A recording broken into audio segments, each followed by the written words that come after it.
Hello and welcome everyone. प्रणाम, नमस्कार, मैं अनीता। तो आज हम जो थोड़ी सी कहानी बची है निर्मल वर्मा की कहानी परिंदे जिसको हम पढ़ रहे थे वो आज बची है, तो मैं उसको कंटिन्यू करती हूँ। डॉक्टर मुखर्जी, आप तो सारा जंगल जला देंगे। मिस वुड ने अपनी ऊंची एड़ी के सैंडल से जलती हुई दिया स्लाई को दबा डाला। जो डॉक्टर ने सिगार सुलगाकर चीड़ के पत्तों के ढेर पर फेंक दी थी, वह नाले से कुछ दूर हटकर चीड़ के दो पेड़ों से गूंथी हुई छाया के नीचे बैठे थे। उनके सामने एक छोटा सा रास्ता नीचे पहाड़ी गांव की ओर जाता था। वहां पहाड़ की गोद में शाकरपारों के खेत एक दूसरे के नीचे बिछे हुए थे। दोपहर के सन्नाटे में भेड़ बकरियों के गली में बंधी हुई घंटियों का स्वर हवा में बहता हुआ सुनाई दे जाता था। घास पर लेटे लेटे डॉक्टर सिगार पीते रहे। जंगल की आग कभी देखी है मिस वुड? एक अलमस्त नशे की तरह धीरे धीरे फैलती जाती है। आपने कभी देखा डॉक्टर? मिस वुड ने पूछा। मुझे तो बड़ा डर लगता है। बहुत साल पहले शहरों को जलते हुए देखा था। डॉक्टर लेटे हुए आकाश की ओर ताक रहे थे। एक एक मकान पताश के पत्तों की तरह गिरता जाता। दुर्भाग्यवश ऐसे अवसर देखने में बहुत कम आते हैं। आपने कहाँ देखा डॉक्टर? मिस वुड पूछ रहे हैं। आपने कहाँ देखा डॉक्टर? लड़ाई के दिनों में अपने शहर रंगून को जलते हुए देखा था। मिस वुड की आत्मा को ठेस लगी, किंतु फिर भी उसकी उत्सुकता शांत न हुई। आपका घर क्या वह भी जल गया था? डॉक्टर कुछ देर तक चुपचाप लेटा रहा। हम उसे खाली छोड़कर चले आए थे। मालूम नहीं बाद में क्या हुआ। अपने व्यक्तिगत जीवन के संबंध में कुछ भी कहने में डॉक्टर को कठिनाई महसूस होती है। डॉक्टर, क्या आप कभी वापिस बर्मा जाने की बात नहीं सोचते? डॉक्टर ने अंगड़ाई ली और करवट बदलकर औंधे मुंह लेट गए।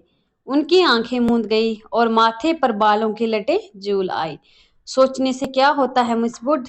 जब बर्मा में था तब क्या कभी सोचा था कि यहाँ आकर उम्र काटनी होगी? लेकिन डॉक्टर, कुछ भी कह लो, अपने देश का सुख कहीं और नहीं मिलता। जहां तुम चाहे कितने वर्ष रह लो, अपने को हमेशा अजनबी ही पाओगे। ये महत्वपूर्ण मोस्ट इम्पॉर्टेंट कथन है, इसको ध्यान में रखना है।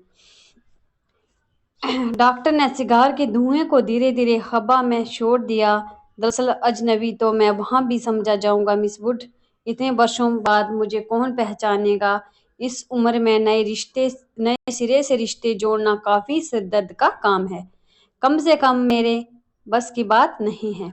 लेकिन डॉक्टर, आप कब तक इस पहाड़ी कस्बे में रहेंगे? इसी देश में रहना है तो किसी बड़े शहर में प्रैक्टिस शुरू कीजिए।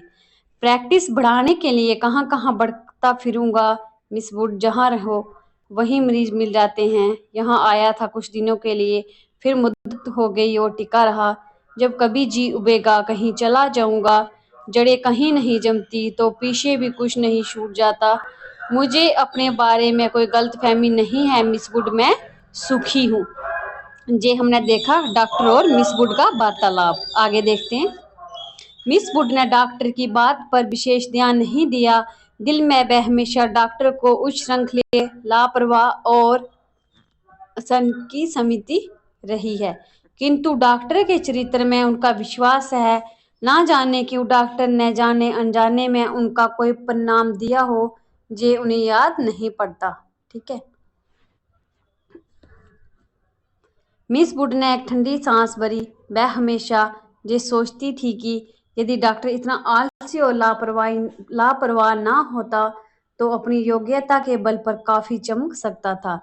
इसलिए उन्हें डॉक्टर पर क्रोध भी आता और दुख भी होता था। मिस वुड ने अपने बैग से ऊन का गोला और सलाइयां निकाल ली। फिर उनके सिर से अखबार में लिपटा हुआ चौड़ा कॉफी का डिब्बा उठाया। उसमें अंडों की सैंडविचें और हैमबर्गर दबे हुए थे। थर्मस से प्यालों में कॉफी उड़ेलते हुए मिस वुड ने कहा, डॉक्टर कॉफी ठंडी हो रही है। डॉक्टर लेटे लेटे बुड़बड़ाया। मिस वुड ने नीचे झुककर देखा। वह कोहनी पर सिर टिकाए सो रहा था। ऊपर पर होंठ जरा सा फैलकर मुड़ गया था, मानो किसी से मजाक करने से पहले मुस्कुरा रहा हो। उसकी उंगलियों में दबा हुआ सिगार नीचे झुका नीचे झुका हुआ लटक रहा था। मेरी मेरी Mary Mary, what do you want, what do you want. दूसरे स्टैंडर्ड में पढ़ने वाली मैरी ने अपनी चंचल चपल आंखें ऊपर उठाई। लड़कियों का दायरा उसे घेरे हुए कभी पास आता था, कभी दूर खींचता चला जाता था। I want blue. दोनों हाथों को हवा में घुमाते हुए मैरी चिल्लाई। दायरा पानी की तरह टूट गया। सब लड़कियां एक दूसरे पर गिरती पड़ती किसी नीली वस्तु को छूने के लिए भाग दौड़ करने लगी।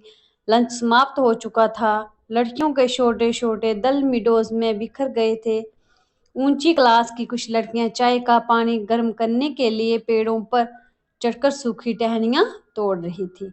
दोपहर की उस घड़ी में मिडोज अलसाया ऊँघता सा जान पड़ता था। हवा का कोई भूला भड़का झोंका, चीड़ के पत्ते खड़खड़ा उठते थे। कभी कोई पक्षी अपनी सुस्ती मिटाने झाड़ियों से उड़कर नाले के किनारे बैठ जाता था। पानी में सिर डुबोता था, फिर उबकर हवा में दो चार निर्देशीय चक्कर काटकर दोबारा झाड़ियों में डूब जाता था। किंतु जंगल की खामोशी शायद कभी चुप नहीं रहती। गहरी नींद में डूबी सपनों सी कुछ आवाजें निर्भयता के हल्के जीने पद्दे पर सिलवटें बिछा जाती थी। मूक लहरों सी हवा में तिरती है, मानो कोई दबे पांव जांग कर अदृश्य संकेत कर जाता है। देखो मैं यहाँ हूँ। लतिका ने जूली के बाय हेयर को सहलाते हुए कहा। लतिका ने जूली के बाब हेयर को सहलाते हुए कहा, तुम्हें कल रात बुलाया था। मैडम मैं गई थी, आप अपने कमरे में नहीं थी। लतिका को याद आया कि रात वह डॉक्टर के कमरे के डेस्क पर देर तक बैठी रही थी और भीतर ह्यूबर्ट पियानो पर शोपन का नोक्टर्न बजा रहा था। जूली, तुमसे कुछ पूछना था। उसे लगा वह जूली की आंखों में अपने को बुझा रही है। जूली ने अपना चेहरा ऊपर उठाया। उसकी बुरी आंखों से कौतूहल झांक रहा था। तुम ऑफिसर्स मैम में किसी को जानती हो? तुम ऑफिसर मेस में सॉरी मैम नहीं मेस तुम ऑफिसर मेस में किसी को जानती हो? जूली ने अनिश्चित भाव से सिर हिलाया। लतिका कुछ देर तक जूली को अपलक घूरती रही। जूली, मुझे विश्वास है तुम झूठ नहीं बोलोगी। कुछ क्षण पहले जूली की आंखों में जो कौतूहल था वह भय से परिणत होने लगा।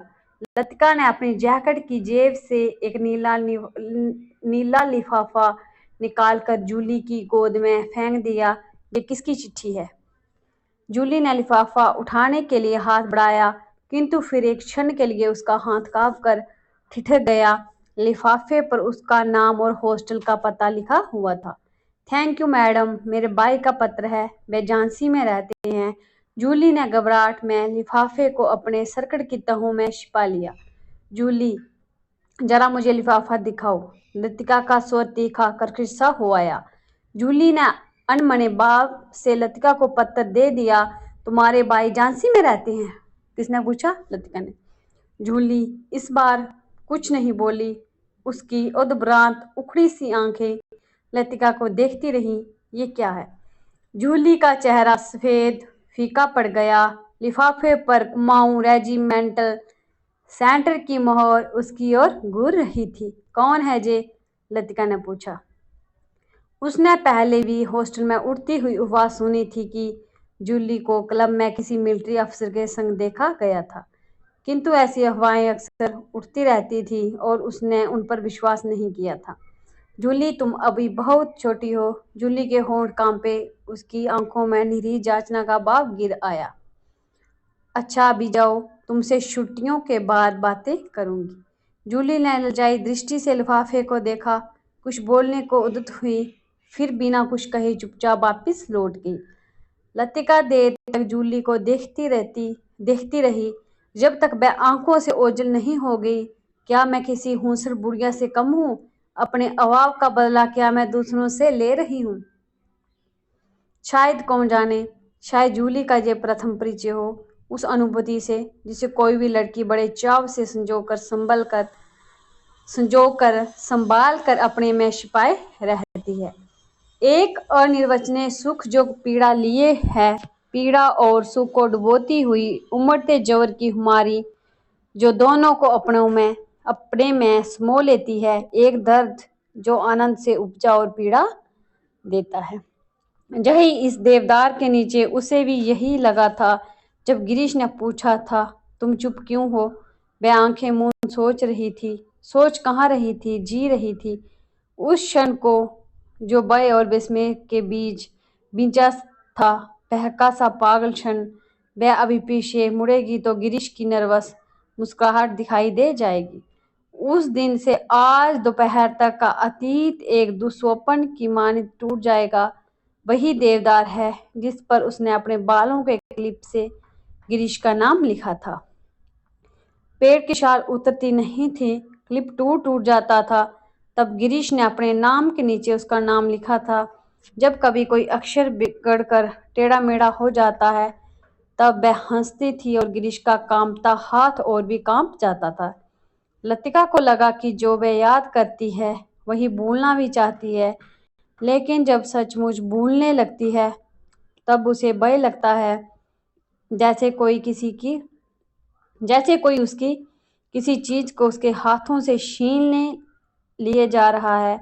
ऐसा कुछ जो सदा के लिए खो जाएगा। बचपन में जब कभी वह अपने किसी खिलौने को खो देती थी तो वह गुमसुम सी होकर सोचा करती थी, कहाँ रख दिया मैंने। जब बहुत दौड़ धूप करने पर खिलौना मिल जाता था तो बहाना करती कि अभी उसे खोज ही रही है, फिर वह अभी मिला नहीं है। मतलब बहाना करती थी कि अभी भी वो नहीं मिला है।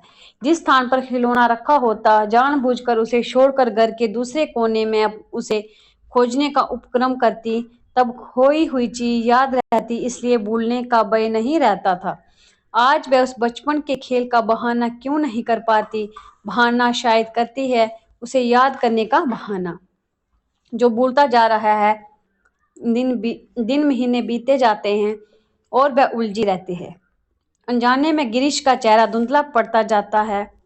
याद वह करती है, किंतु जैसे किसी पुरानी तस्वीर के धुले भरे शीशे को साफ कर रही हो। अब ऐसा दर्द नहीं होता, सिर्फ उसको याद करती है जो पहले कभी होता था। तब उसे अपने पर ग्लानि होती है। वह फिर जानबूझकर उस गांव को कुरेदती है जो बढ़ता जा रहा है, खुद ब खुद उसकी कोशिशों के बावजूद बढ़ता जा रहा है। देवदार पर खुदे हुए अधमीटे नाम लतिका की और निस्तब्ध ही भाव से निखार रहे थे। मिडोज के घने सन्नाटे में नाले पार से खेलती हुई लड़कियों की आवाजें गूंज आती थी। What do you want, what do you want. तितलियां, झिंगूर, जुगनू मिडोज पर उतरती हुई सांझ की छायाओं में पता नहीं चलता कौन आवाज किसकी है। दोपहर के समय जिन आवाजों को अलग अलग पहचाना जा सकता था, अब वह एक स्वरता की अविरल धारा में घुल गई थी।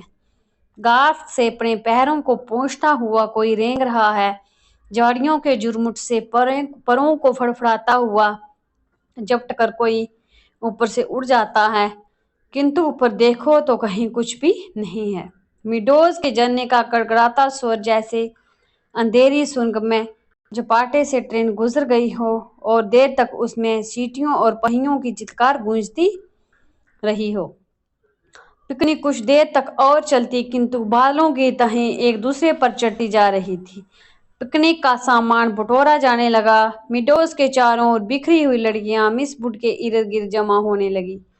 अपने संग वह अजीबोगरीब चीजें बटोर लाई थी। कोई किसी पक्षी के टूटे पंख को बालों में लगाए हुए थी, किसी ने पेड़ की टहनी को चाकू से छीलकर छोटी सी बेंत बना ली थी। ऊंची क्लास की कुछ लड़कियों ने अपने अपने रुमालों में नाले से पकड़ी हुई छोटी छोटी बलिष्ठ बर की मछलियों को दबा रखा था, जिसे मिस वुड से छिपकर वो एक दूसरे को दिखा रही थी। मिस वुड लड़कियों की टोली के संग आगे निकल गई। मिडोज से पक्की सड़क तक 3-4 फुलांग की चढ़ाई थी। लतिका हाँफने लगी। डॉक्टर मुखर्जी सबसे पीछे आ रहे थे। लतिका के पास पहुंचकर बैठे टेक गई। डॉक्टर ने दोनों घुटनों को जमीन पर टेकते हुए सिर झुकाकर एलिजाबेथ्यूगिन अंग्रेजी में कहा, एलिजाबेथ यूगेन। मैडम, आप इतनी परेशान क्यों नजर आ रही हैं? डॉक्टर की नाटकीय मुद्रिका को देखकर लतिका के होठों पर एक थकी सी ढीली ढीली मुस्कुराहट बिखर आई। प्यार के मारे गला सूख रहा है और ये चढ़ाई है कि खत्म होने में नहीं आती। प्यास के मारे गला सूख रहा है और ये चढ़ाई है कि खत्म होने में नहीं आती। ध्यान रखना है इसको। डॉक्टर ने अपने कंधे पर लटकते हुए थर्मस को उतारकर लतिका के हाथों में देते हुए कहा, थोड़ी सी काफी बची है, शायद कुछ मदद कर सके। पिकनिक में तुम कहाँ रह गए डॉक्टर? कहीं दिखाई नहीं दिए। दोपहर भर सोता रहा मिस वुड के संग। मेरा मतलब है मिस वुड पास में बैठी थी। मुझे लगता है मिस वुड मुझसे मोहब्बत करती है। कोई भी मजाक करते समय डॉक्टर अपनी मूंछों के कोनों को चबाने लगता है। क्या कहती थी? लतिका ने थर्मस से कॉफी को मुंह में उंडेल लिया। शायद कुछ कहती, लेकिन बदकिस्मती से बीच में ही मुझे नींद आ गई। मेरी जिंदगी के खूबसूरत प्रेम प्रसंग कम वक्त इस नींद के कारण अधूरे रह गए, डॉक्टर बोल रहे। और इस दौरान में जब दोनों बातें कर रहे थे, उनके पीछे मीडोज और मोटर रोड के संग चढ़ती हुई चीड़ और बांज के वृक्षों की कतारें सांझ के गिरते अंधेरे में डूबने लगी। मानो प्रार्थना करते हुए उन्होंने चुपचाप अपने सिर नीचे झुका लिए। इन्हीं पेड़ों के ऊपर बादलों में गिरजे का क्रास कहीं उलझा पड़ता। उनके नीचे पहाड़ों की ढलान पर बिछे हुए खेत भागती हुई गिलहरियों से लग रहे थे, जो मानो किसी की टो में स्तब्ध ठिठक गई हो। डॉक्टर मिस ह्यूबर्ट पिकनिक पर नहीं आते। डॉक्टर मुखर्जी टार्च लाकर लतिका के आगे आगे चल रहे थे। मैंने उन्हें मना कर दिया था। किस लिए? अंधेरे में पैरों के नीचे दबे हुए पत्तों की चरमराहट के अतिरिक्त कुछ सुनाई नहीं देता था। डॉक्टर मुखर्जी ने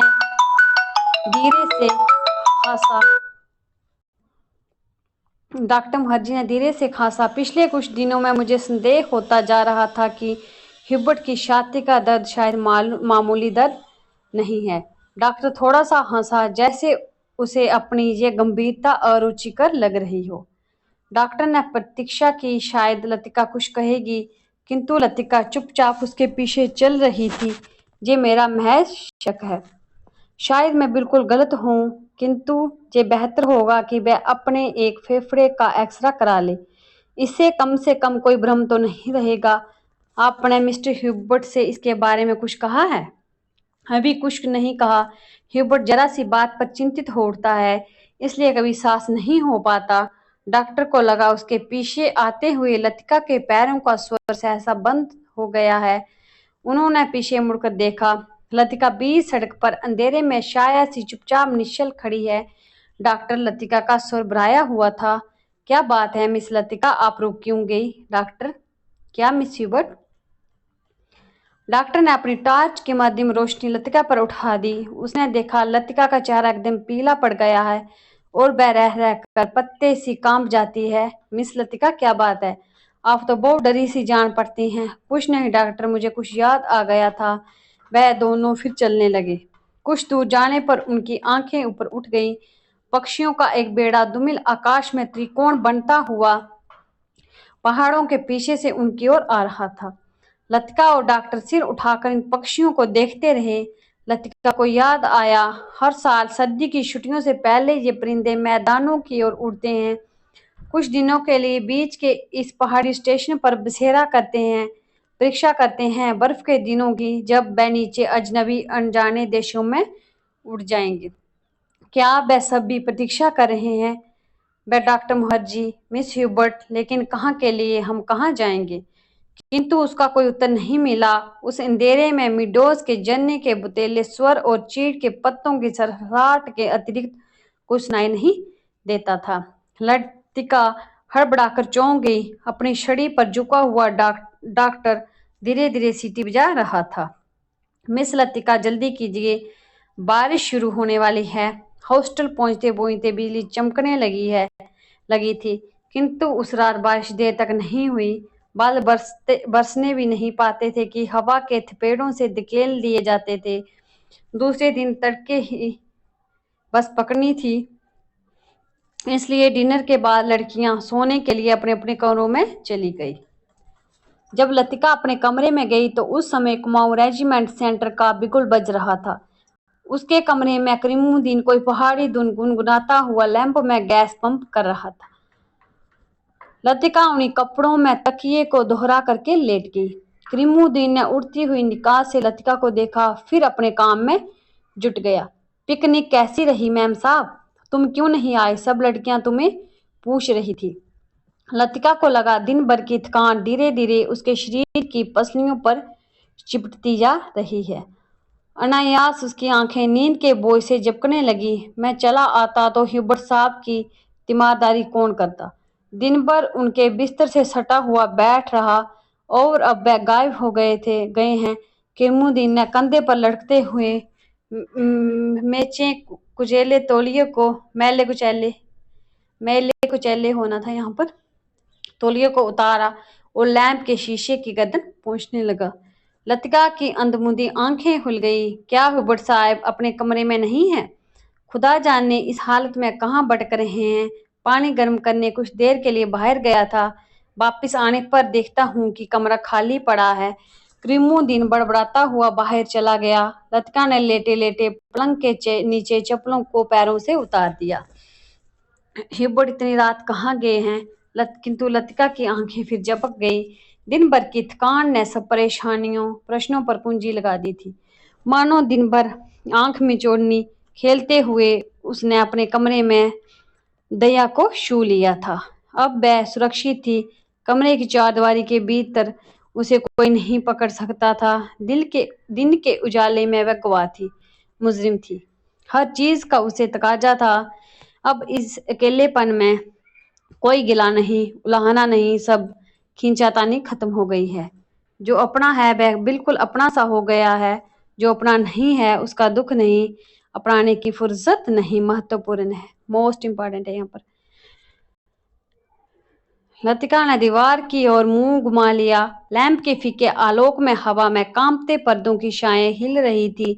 बिजली कड़कने से खिड़कियों के शीशे चमक चमक जाते थे।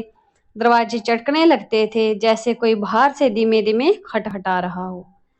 कॉरिडोर से अपने अपने कमरों में जाती हुई लड़कियों की हंसी, बातों में कुछ शब्द, फिर सब कुछ शांत हो गया। किंतु फिर भी देर तक कच्ची नींद में वह लैंप का धीमा सा सी स्वर सुनती रही। कब वह स्वर भी मौन का बाग बनकर मूक हो गया, उसे पता न चला। कुछ देर बाद उसको लगा सीढ़ियों से कुछ दबी आवाजें ऊपर आ रही हैं। बीच बीच में कोई चिल्ला उठता है और फिर सहसा आवाजें धीमी पड़ जाती हैं। मिस लतिका, जरा अपना लैंप ले आइए। कॉरिडोर के जीने से डॉक्टर मुखर्जी की आवाज आई थी। कॉरिडोर में अंधेरा था। वह 3-4 सीढ़ियां नीचे उतरी, लैंप नीचे किया। सीढ़ियों से सटे जंगल पर ह्यूबर्ट ने अपना सिर रख दिया था। उसकी एक बांह जंगले के नीचे लटक रही थी और दूसरी डॉक्टर के कंधे पर झूल रही थी, जिसे डॉक्टर ने अपने हाथों में जकड़ रखा था। मिस लतिका, लैंप जरा और नीचे झुका दीजिए। ह्यूबर्ट। डॉक्टर ने ह्यूबर्ट को सहारा देकर ऊपर खींचा। ह्यूबर्ट ने अपना चेहरा ऊपर किया। विस्की की तेज बू का झोंका लतिका के सारे शरीर को झंझोड़ गया। बिस्की की तेज बू का झोंका लतिका के सारे शरीर को झंझोड़ गया। ह्यूबर्ट की आंखों में सुर्ख डोरे खींच आए थे। कमीज का कॉलर उल्टा हो गया था और टाई की गांठ ढीली होकर नीचे खिसक आई थी। लतिका ने कांपते हाथों से लैंप सीढ़ियों पर रख दिया और आप दीवार के सहारे खड़ी हो गई। उसका सिर चकराने लगा था। In a back lane of the city, there is a girl who loves me. Hubert हिचकियों के बीच गुनगुनाता उठता था।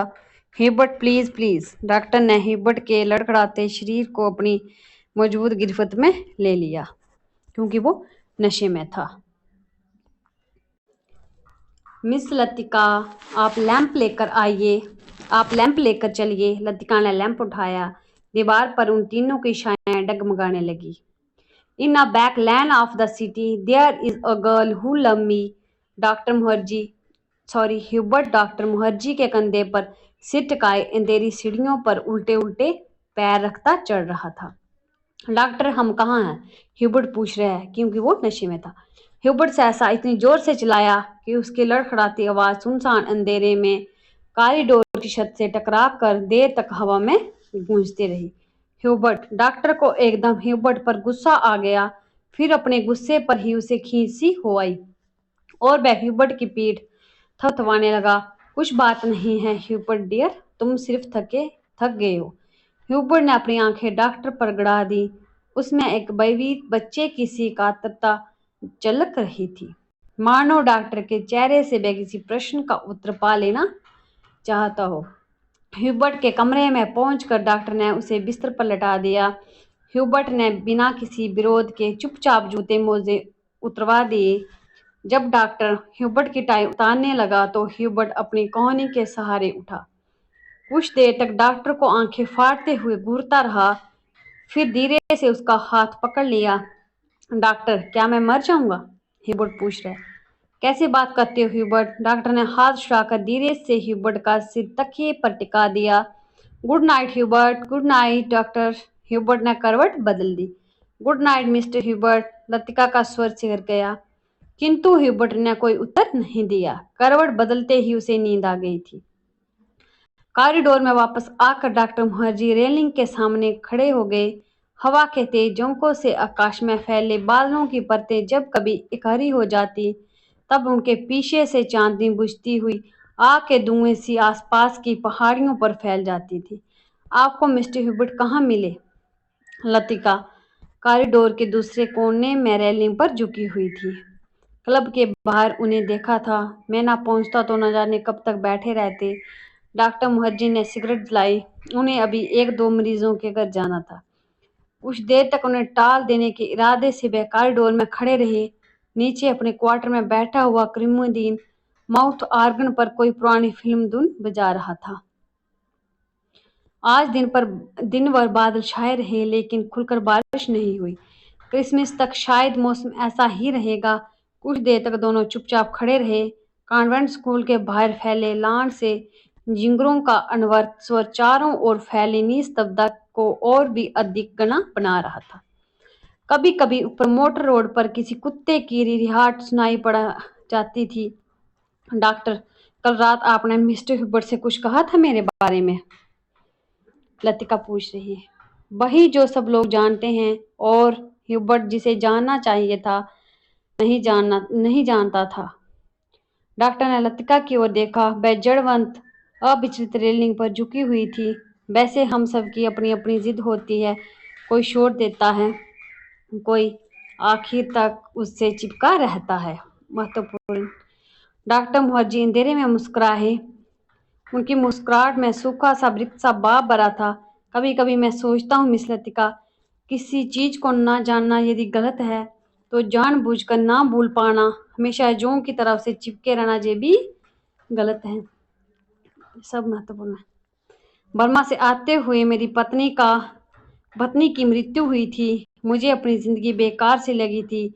आज इस बात को अरसा गुजर गया, और जैसा आप देखती हैं मैं जी रहा हूँ। उम्मीद है कि काफ़ी अरसा और जीऊँगा।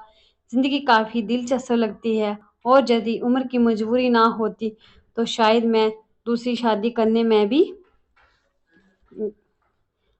आगे देखते हैं इसका।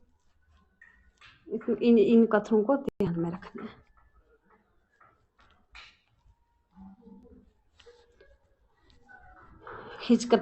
हिचकता इनके बावजूद कौन कह सकता है कि मैं अपनी पति से प्रेम नहीं करता? आज भी करता हूँ।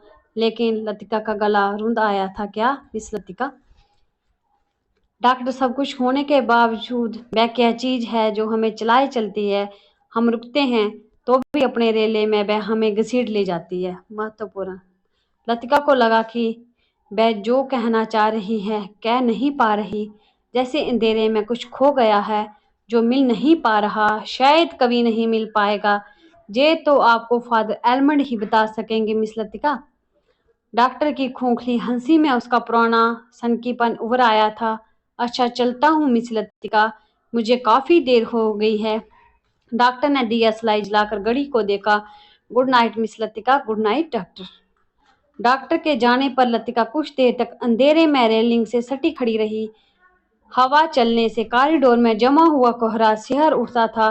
शाम को सामान बांधते हुए लड़कियों ने अपने अपने कमरे के सामने जो पुरानी कापियां, अखबारें और रद्दी के ढेर लगा दिए थे, वह अब अंधेरे कॉरिडोर में हवा के झोंकों से इधर उधर बिखरने लगे थे। लतिका ने लैंप उठाया और अपने कमरे की ओर जाने लगी। कॉरिडोर में चलते हुए उसने देखा, जूली के कमरे में प्रकाश की एक पतली रेखा दरवाजे के बाहर खिंच आई है। लतिका को कुछ याद आया। कुछ क्षणों तक सांस रोके जूली के कमरे के बाहर खड़ी रही। कुछ देर बाद उसने दरवाजा खटखटाया। भीतर से कोई आवाज नहीं आई। लतिका ने दबे हाथों से हल्का सा धक्का दिया। दरवाजा खुल गया। जूली लैंप बुझाना भूल गई थी। लतिका धीरे धीरे दबे पांव जूली के पलंग के पास चली आई। जूली का सोता हुआ चेहरा लैंप के फीले आलोक में पीला सा दिख रहा था। लतिका ने अपनी जेब से वही नीला लिफाफा निकाला और उसे धीरे से जूली के तकिए के नीचे दबाकर रख दिया। तो आज हमारी 3 क्लासों के बाद ये कहानी कंप्लीट हुई। तो प्लीज़ इसको क्लास को लाइक ज़रूर करना। रमनीता अकेडमी चैनल को शेयर और सब्सक्राइब भी ज़रूर करना। धन्यवाद।